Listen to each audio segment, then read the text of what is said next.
Wah, wah, wah, wah, wah, wah. Wah.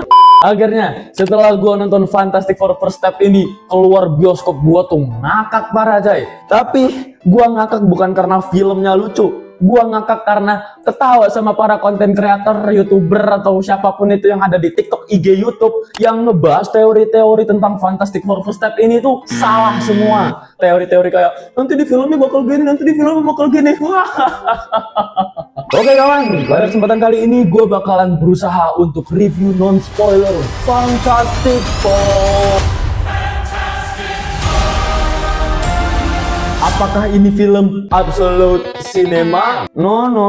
This film is not absolute cinema, but it's Fantastic Four. Di beberapa waktu awal ini gue bakal ngasih tahu langsung ke kalian terlebih dahulu, apakah film Fantastic Four First Step ini layak buat kalian tonton? Jawabannya adalah tergantung. Kalau misalnya kalian adalah kaum mendang-mending yang memilah tontonan gitu, kayak misal terbatas lah sebulan sekali nonton bioskop, atau mungkin jarak di antara rumah kalian itu ke bioskop itu terlalu jauh, atau mungkin duit kalian ya juga terbatas. Kalau kata gua, Fantastic Four First Step ini gua rasa kayaknya enggak dulu deh buat lu tonton, karena di bulan ini tuh banyak banget film-film bagus, dan 3 film yang menurut gua bener-bener OP banget. Sebenarnya 4 sih, sama I Know What You Did Last Summer, tapi itu belum gua tonton. Kayaknya dari antara keempat film itu yang memang bener-bener udah gua tonton ya, lo lebih layak nonton film Superman. Kalau misalnya pengetahuan kalian bener-bener nihil tentang sesuatu, terus kalian pengen hiburan yang bener-bener menghibur, gua rasa kayaknya Fantastic Four First Step ini masih di bawahnya Superman, satu kasta dikit aja di bawahnya Superman. Dan gue juga ntar bakal ngejelasin kenapa di menit-menit kedepannya. Kalau Jurassic World Rebirth jangan tanya lah ya, terserah lo. Kalau misalnya lo emang seleranya begitu ya silahkan tonton. Tapi ingat, ini buat kaum yang mendang-mending untuk memilih atau memilah tontonan, gue rasa Fantastic Four First Step ini gue rasa masih kayak di bawahnya Superman itu. Tapi kalau misalnya untuk kategori kedua yang memang kalian ngikutin Marvel, atau mungkin kalian ya memang ada duit atau pengen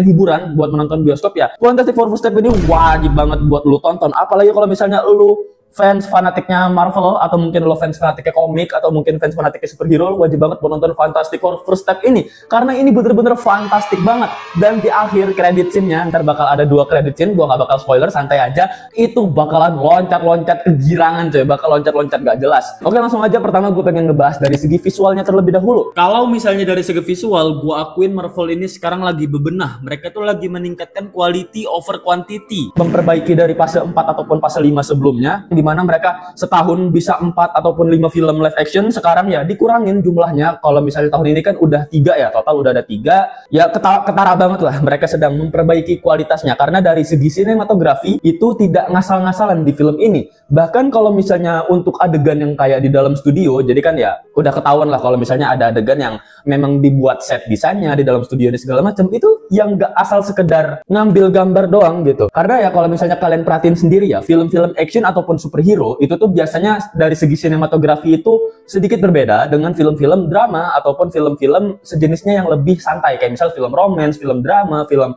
sci-fi. Nah itu sinematografinya pasti diperhatikan banget gitu, karena setiap visual, setiap gambar itu memiliki makna dalam genre tersebut. Nah untuk sekali ini kan filmnya luar angkasa juga sih kalau nggak salah genrenya, terus juga sci-fi-nya ada, actionnya ada, superhero-nya ada. Tapi kelihatan banget kalau misalnya Marvel ini sekarang lagi bebenah dari segi visualnya, sehingga di beberapa adegan gue ngerasa kayak terpuaskan. Gue nonton film ini tuh seakan-akan gue bukan nonton filmnya Marvel Studios coy. Gue nggak yakin kalau misalnya dari segi aspek sinematografinya ini tuh dikelola sama Marvel Studios. Karena memang beberapa adegan, dan di tengah-tengah adegan gue nanti bakal kayak shock berat sih. Bisa-bisanya Marvel itu kepikiran membuat adegan sinematografi ini dibalut dengan adegan seperti ini. Ditambah nanti juga adegan-adegan actionnya, Silver Surfer-nya juga bakal keren banget. Nanti kalian ada ngelihat dia bakal selancaran di mana, gue kayak gila sih. Beberapa momen ikonik yang diperlihatkan secara visual itu ada dalam film ini. Gak kayak film-film sebelumnya yang cuman asal ngambil shot-shot doang, kayak berantem bak terus cuman kayak gitu. Enggak. Kalau ini berantemnya diperlihatkan lagi dari segi sinematografinya. Walaupun seperti itu, visual ini kan juga mencangkup yang namanya visual effect, practical effect, itu segala macam. Nah, sorry banget walaupun di awal tadi gue puji dari bagian sinematografinya, tapi di bagian CGI-nya di beberapa bagian itu masih kelihatan banget ada yang kurang polesan atau mungkin kurang halus. Gue ngerasa gini ya, gue ngerasa kayaknya nih, ini teori gue pribadi aja nih. Kalau misalnya sebelum film Fantastic Four muncul ini kan ada film Superman terlebih dahulu nih. Marvel mau ngeliat dulu nih, kira-kira film Superman bakal laku apa enggak nih, bakal bagus apa enggak gimana gitu. Makanya dikasih jarak 2 minggu kan. Nah, kalau misalnya ngeliat film Superman ternyata sebombastik ini, selaku ini, sebagus ini, banyak fans yang muji gitu kan, banyak penonton awam yang muji juga. Akhirnya Fantastic Four bebenah lagi. Beberapa CGI-nya itu ada yang dipoles, tapi gue ngerasa kelihatan banget coy.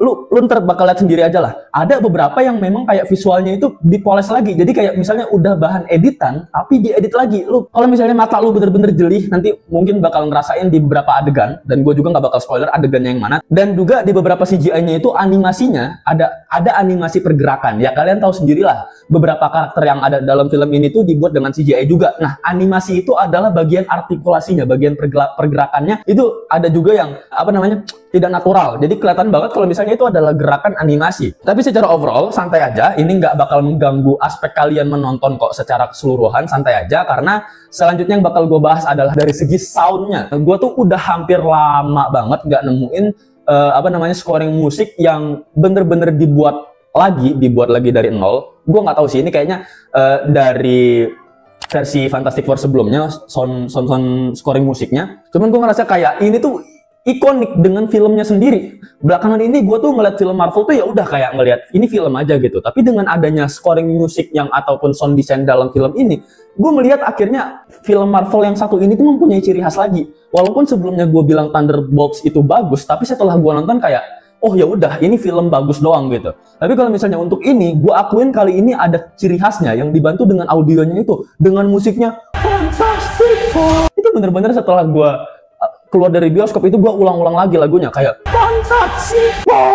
Dan kayak bener-bener terngiang-ngiang di otak gue. Bahkan untuk sebelumnya di review Superman gue bilang soundnya juga bagus, tapi kan itu kan kayak musiknya doang. Kalau ini ada sedikit liriknya yang di bagian klimaksnya itu Fantastic Four. Itu gue akuin ya, gue jujur ya, gue bukan fans fanatiknya Marvel. Terserah setelah ini kalian mau ngomong gue fans fanatiknya Marvel, kayak mau dibilang gue reviewer bayaran kayak apa, kayak soalnya gue nggak pernah dibayar buat nge-review ya. Terserah, tapi gue bilang dari segi sound musiknya, dari scoring musiknya itu lebih bagus daripada film Superman yang kemarin. Superman itu bagus, tapi diulang-ulang aja itu scoring musiknya. Untuk bagian mellow ya agak diperlambat dikit. Kalau misalnya ini ya memang dipakai untuk beberapa adegan aja yang memang benar-benar butuh sama musiknya itu. Ya adegan-adegan heroiknya baru dimunculin lah musiknya itu terlebih dahulu seperti itu. Oke, terakhir adalah dari segi plotnya. Kalau dari segi plotnya, gue akuin ini adalah film Fantastic Four terbagus dari ketiga film sebelumnya yang dibuat sama studio-studio lainnya. Kalau untuk dari segi cerita, nih gue kasih tahu aja ya. Kalau kan gue kan nonton film ini tuh kan ngebawa satu orang lagi yang dimana dia tuh bener-bener penonton awam. Gue setiap kali ada film-film yang hype, gue tuh pasti selalu ngajak orang, entah siapapun itu, yang bener-bener dia tuh nggak tahu tentang film itu, nggak tahu tentang franchise itu. Jadi orang ini tuh nggak tahu tentang franchise Marvel. Nah, dia ketika menonton ini, ya dia hanya sekedar tahu aja kalau misalnya karakter ini tuh bermutasi, akhirnya dia punya kekuatan, terus melawan si villainnya itu. Sesimpel itu aja. Kalau misalnya kalian penonton yang bener-bener awam, gua rasa kalian hanya mendapatkan keseruannya aja. Keseruan untuk dalam filmnya ini gitu.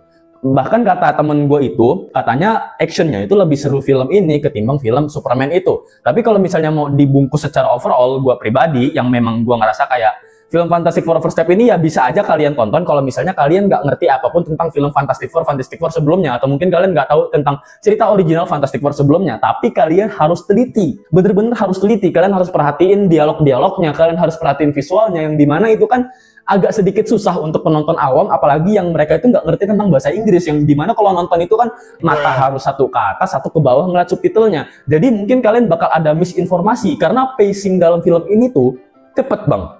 Nggak kayak film Superman. Superman itu kalau di bagian awalnya dia masih agak lambat, terus di pertengahan akhirnya baru dia cepet. Nah gitu. Jadi informasi ya beberapa masih unggul di bagian Superman itu. Kalau Fantastic Four ini enggak, dia lebih hemat, bukan hemat durasi, secara pacing dia lebih cepat daripada film Superman. Karena film Fantastic Four First Step ini dia itu memberikan sesuatu yang lebih memuaskan daripada apa yang diteori-teorikan oleh para konten kreator itu. Tapi dengan catatan kalian jangan berekspektasi tinggi sebelum menonton film ini. Ekspektasi kalian tuh turunin aja lah. Anggaplah ini kayak film biasa aja gitu. Kalian pesimis dulu. Nah kalau misalnya kalian udah pesimis dengan film Fantastic Four First Step ini, gue jamin kalian bakal merasa kayak dipuaskan dalam film ini.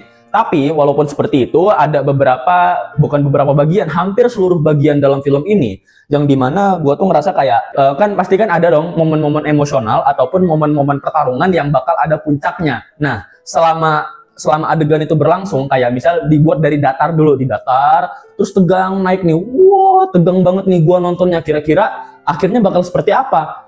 Tapi pas lagi naik-naiknya perasaan gua, lagi memuncak-muncaknya perasaan gue ini ketika nonton filmnya, gua ngerasa kayak, oh penyelesaiannya seperti ini, oh ternyata diselesaikan dengan cara seperti ini aja, seperti itu. Kayak sehingga gua tuh merasa kayak, oh ayo dong puasin gua kayak, oke, gue udah puas, tapi puasnya itu disalurkan dengan sendirinya gue. Oke, sampai sini mungkin beberapa di antara kalian gak akan paham dengan apa yang gue bicarakan karena gue berusaha untuk review non-spoiler.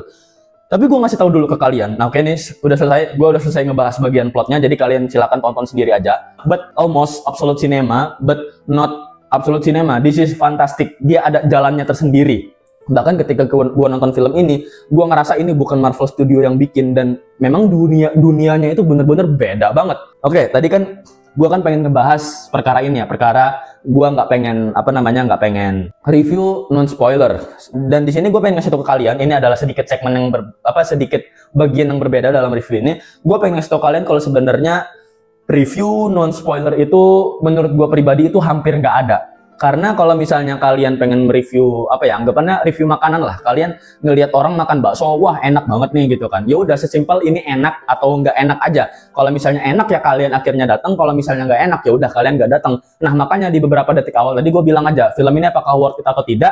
Setelah itu mungkin kalian pause dulu videonya, baru kalian nonton dulu filmnya, karena menurut gue ya tadi itu, kalau misalnya ini silakan tonton, kalau misalnya ini nggak jangan tonton aja. Karena pengalaman kalian menonton film itu akan jauh terasa lebih terpuaskan kalau misalnya kalian tuh udah nonton dulu aja filmnya. Jangan nunggu seorang reviewer, atau kalian tuh jangan nunggu review filmnya dulu gitu loh. Ya kecuali kalian adalah kaum mendang-mending yang pengen menghemat uang, atau ya yang tadi gue bilang di awal tadi itu. Nah barulah silakan nonton reviewnya. Tapi kalau misalnya kalian memang bener-bener nungguin, kalian bener-bener penasaran, jangan nonton dulu reviewnya, gue mohon. Nah, kenapa bagian ini gue taruh di akhir? Kalau misalnya gue taruh di depan, nanti videonya nggak bakal lanjut sampai detik ini, paham ya? Oke kawan, jadi mungkin cukup sekian video gue sampai sini. Di akhir gue pengen ngomong aja, gue mohon, gue sekarang ini lagi tinggal di Jawa Timur, lebih tepatnya gue lagi ada di Malang. Nah, gue ngerasa kayak penonton-penonton di Malang ini tuh, gue rasa kayak agak norak aja.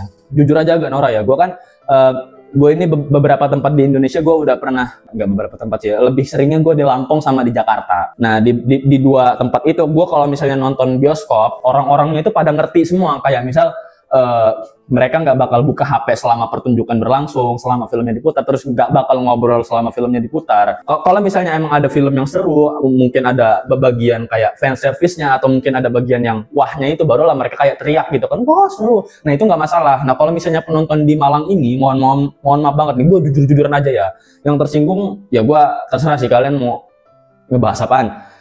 Penonton di Malang nih gue sering banget ngelihat itu orang tuh, heran ya gue, kayak sepanjang film itu buka HP, terus buka WA, main Mobile Legend. Bahkan main Mobile Legend gue ngeliat sendiri. Gue tuh kan kalau nonton bioskop selalu pasti posisinya di tengah, gue di tengah, dan di posisi ya kalau nggak C, D, pokoknya ya bener-bener tengah lah. Jarang gue di A atau di B. Nah itu gue bisa ngeliat bener-bener sekitar gue tuh orangnya ngapain aja. Ada yang ngobrol, ada yang main HP ini segala macem. Ya gue ngerasa kayak terganggu, sehingga pengalaman gue menonton tuh agak sedikit berkurang. Ya ini sih, kejadian seperti ini sih gue hanya ngerasain saat gue nonton di Malang ya, karena pas gue nonton di Lampung ataupun nonton di Jakarta sekitar, itu gue nggak ngelihat ada orang yang full main HP, ngobrol ini segala macam, enggak.